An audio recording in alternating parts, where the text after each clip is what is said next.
അപ്പൊ ഇന്നെന്താ പരിപാടി എന്ന് വെച്ച് കഴിഞ്ഞാൽ നമ്മളിന്ന് ചെറിയൊരു വഴുതനങ്ങ വെച്ച് ഒരു ചെറിയ മസാലക്കറി അങ്ങോട്ട് ഉണ്ടാക്കാന്ന് അങ്ങോട്ട് വെച്ച്. അപ്പൊ അതിന് വേണ്ടിയ സാധനങ്ങൾ എന്താന്ന് വെച്ച് കഴിഞ്ഞാൽ കാണിച്ചു തരാം കേട്ടോ.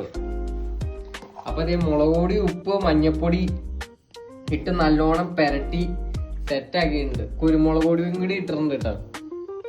അപ്പോൾ ഇതാണ് പെരട്ടുന്നത്. അപ്പൊ ഇനി നമുക്ക് ചട്ടി അടപ്പത്ത് നോക്കാം. അപ്പൊ ചട്ടിയൊക്കെ നമ്മൾ അടപ്പത്ത് വെച്ചിട്ടുണ്ട്. നമ്മള് വെളിച്ചെണ്ണ അങ്ങോട്ട് ഒഴിച്ചു കൊടുക്കാം. അപ്പൊ വെളിച്ചെണ്ണയ്ക്ക് കാശ് കൂടിയോണ്ട് ഞാനൊരു കാര്യം അങ്ങോട്ട് തിരുത്താന്ന് അങ്ങോട്ട് വെച്ച്. ഓയിലാണ് കേട്ടോ, ഓയില്. ഓരോന്നായിട്ട് പെറുക്കി പെറുക്കി അങ്ങ് ഇട്ട് കൊടുക്കാം. പെറുക്കി നമുക്ക് അങ്ങോട്ട് ഇട്ട് കൊടുക്കാം. കണ്ടാ മറച്ചിട്ട് കൊടുക്കാട്ടാ, മറിച്ചിട്ട് കൊടുക്കണോട്ടോ, അല്ലെങ്കിൽ കരിഞ്ഞു പോവും. അപ്പൊ രണ്ട് സൈഡും അങ്ങ് മറിച്ചിട്ട് അങ്ങോട്ട് പൊരിച്ച് കഴിയുമ്പോഴത്തേക്കും കെടുക്കാറ്റിയാവും.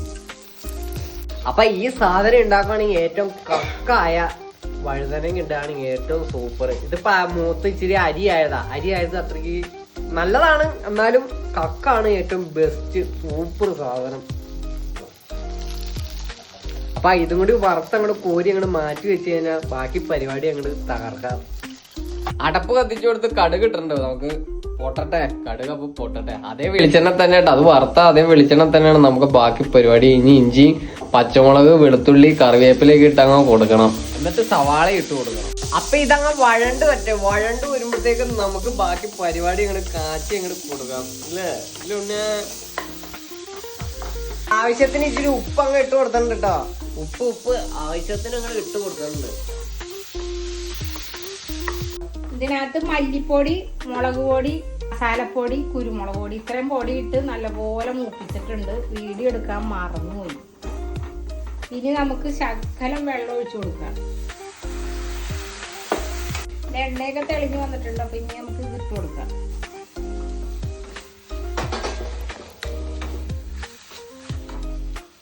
അപ്പൊ ഇനി അടച്ചു വെച്ചൊന്ന് ആവി കയറ്റണം, എന്നാലാണ് സാധനം മസാലയൊക്കെ പിടിച്ച് സെറ്റാവുന്നത്. അങ്ങനെ അടച്ചു വെച്ച് അങ്ങോട്ട് ആവി അങ്ങ് കയറ്റി കൊടുക്കുക. അപ്പൊ നമുക്കിത് അങ്ങ് തുറന്ന് നോക്കാം. അപ്പൊ എണ്ണയൊക്കെ തെളിഞ്ഞു വന്ന് സൂപ്പർ ആയിട്ടുണ്ട്. ഇനി ഇച്ചിരി ചോറും കൂട്ടി പിടിച്ചാ മതി. അപ്പൊ ഇതാണ് ഞമ്മന്റെ വഴുതനങ്ങ മസാലക്കറി. അപ്പൊ എല്ലാവർക്കും വച്ചു പോകാം. മസാല കാച്ചി സാധനമാണ്. ചോറിന്റെ ഒപ്പം അത് മാത്രം മതി. നല്ല ചൂട് ആവി വറക്കണം ചോറും. പിന്നെ ഇത്. അപ്പൊ എന്റെ വീഡിയോ ഇത്രേ ഉള്ളൂ. Tata bye bye.